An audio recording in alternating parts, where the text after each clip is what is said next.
yi baya ina ta ganin kece mafarki na, ashe burin ki shine ki yaudar dukkan rayuwata.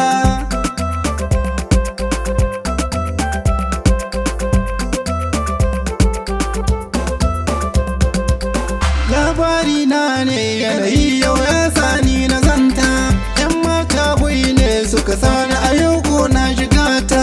A cikin su guda biyun ɗaya ko ai ta sana wahalta, na dau soyayya mai nauyi na sa zuciyata.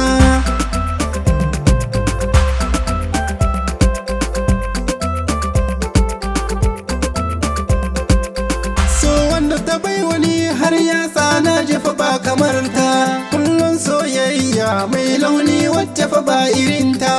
Ashe tarko take min da na fada ita ta ta kanta, abinda na aikata kan cikar burinta koya na zanta.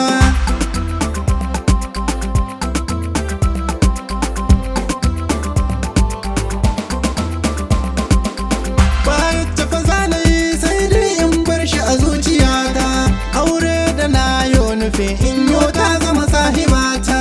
Ita ko tafiyanta shekaru sun shuɗe mata duk a kaina, kiran da ta kai in zo in ce mata I love you na.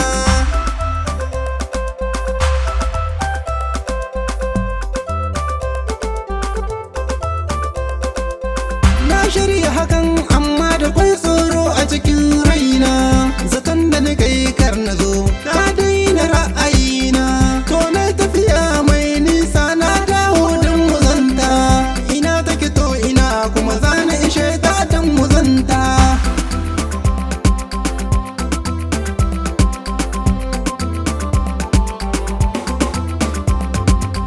Gargar da suke yin haya sun kwambai da sun kabarta, to na yi shiru amma na yi tuni da kawarta binta.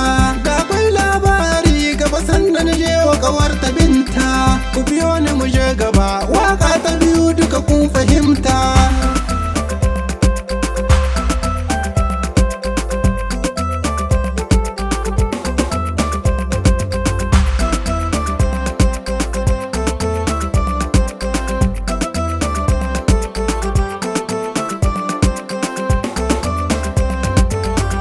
Shaida ki kan yi baya ina ta ganin kece mafarki na, ashe burin ki shine ki yaudar dukkan rayuwa.